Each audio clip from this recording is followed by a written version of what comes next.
Liquor policy కేసులో ఆరోపణలు ఎదుర్కొంటున్న ఢిల్లీ సీఎం అరవింద్ కేజ్రీవాల్ అరెస్ట్ అయ్యారు. పదవిలో ఉండగా అరెస్టును ఎదుర్కొన్న తొలి ముఖ్యమంత్రి కేజ్రీవాల్ కావడం గమనార్హం. ఇప్పటి వరకు సీఎం పదవిలో ఉన్నప్పుడు ఎవరూ అరెస్టు కాలేదు. సీఎం పదవి నుంచి వైదొలిగిన తర్వాత అరెస్ట్ అయిన వారు మాత్రం చాలా మందే ఉన్నారు. లాలూ ప్రసాద్ యాదవ్, జయలలిత మొదలు హర్యానాలో ఓం ప్రకాష్ చౌతాలా, జార్ఖండ్లో మధు కోడా, హేమంత్ సోరెన్ వంటి నేతలు ఉన్నారు. 1990 నుండి 1997 మధ్యకాలంలో బీహార్ ముఖ్యమంత్రిగా లాలూ ప్రసాద్ యాదవ్ పనిచేశారు.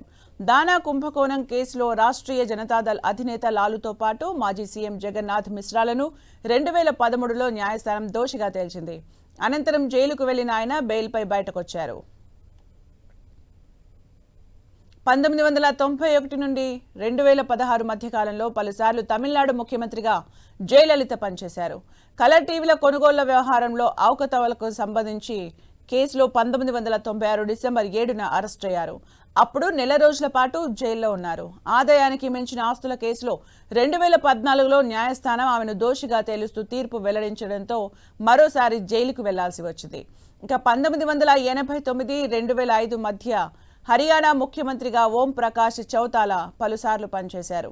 ఉపాధ్యాయ నియామకాల్లో అవకతవకలకు సంబంధించిన కేసులో 2013లో ఆయన దోషిగా తేలడంతో 10 ఏళ్ల శిక్ష పడింది. అనంతరం అక్రమాస్తుల కేసులో 2022లో కోర్టు ఆయనకు మరో 4 ఏళ్లు శిక్ష విధించింది.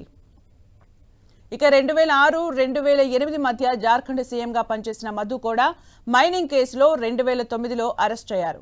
ఇక 2013, 2024 మధ్య కాలంలో జార్ఖండ్ సీఎంగా పనిచేసిన హేమంత్ సోరెన్ భూకుంభకోణానికి సంబంధించిన మనీ లాండరింగ్ కేసులో విచారణను ఎదుర్కొంటున్నారు. ఆయన ఈ ఏడాది జనవరి 31న అరెస్ట్ అయ్యారు.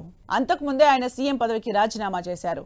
ఆ స్థానంలో జేఎంఎం సీనియర్ నేత చంపాయి సోరెన్ను కొత్త ముఖ్యమంత్రిగా ఎన్నుకున్నారు.